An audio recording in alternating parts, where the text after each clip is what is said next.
What happens if you have people add fruit to their regular diet? 3 apples or 3 pears a day as snacks between meals on top of whatever else they were eating. Fruit is low in calories, but not zero, so if you add food to people's diet, even healthy foods, won't they gain weight? No, they lost a couple pounds. Maybe it was all that fiber? If you remember, we learned our gut bacteria can create anti-obesity compounds from fiber. That's why they also had a cookie group. 3 apples, 3 pears, or 3 cookies with enough oats in them to have about the same amount of fiber as the fruit. Despite the fiber, adding cookies to one's diet does not lead to weight loss. They think the weight-reducing secret of fruit is its low energy density, meaning you get a lot of food for just a few calories, so it fills you up. Energy density is a relatively new concept that has been identified as an important factor in body weight control in both adults and in children and adolescents. Energy density is defined as the amount of calories per unit weight of a food or beverage. Water, for example, provides a significant amount of weight without adding calories. Fiber, too. Thus, foods high in fiber and water are generally lower in energy density. On the other hand, because dietary fat provides the greatest amount of calories per weight, foods high in fat are generally high in energy density. The CDC offers some examples of high-energy density foods are like bacon, lots of calories in a small package.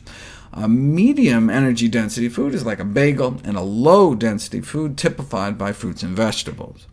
In general, the lower the better, with 2 exceptions. Soda is heavy. So heavy that by energy density it looks less harmful than it is, and nuts have so much fat they appear less healthy than they are.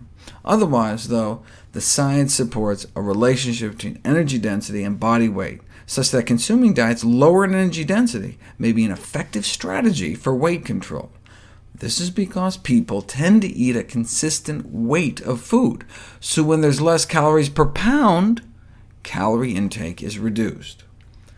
A small drop in energy density can lead to a small drop in weight, and the greater the decrease in energy density, the greater the weight loss.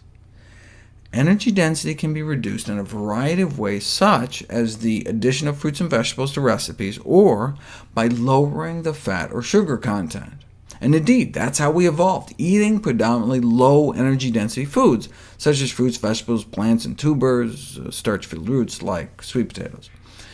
The first study to emphasize how fruits and vegetables could affect energy density and food intake was conducted more than 30 years ago. Researchers were able to cut people's caloric intake nearly in half, from 3,000 calories a day down to 1,570, without cutting portions, just by substituting less calorie-dense foods, which means lots of fruits, vegetables, whole grains, and beans, compared to a high-energy density meal with lots of meat and sugar. Nearly half the calories, but they enjoyed the meals just as much. They tried this in Hawaii, putting people on a traditional Hawaiian diet with all the plant foods they could eat. Lost an average of 17 pounds in just 21 days, resulting in better cholesterol, triglycerides, blood sugars, and blood pressure.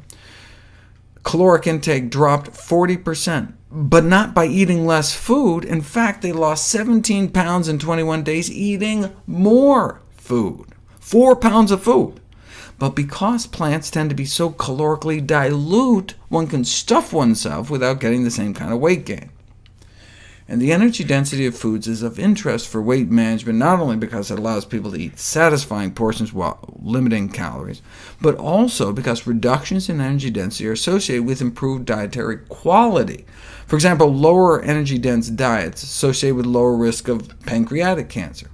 Lower energy density foods tend to be healthier foods, so we get the best of both worlds.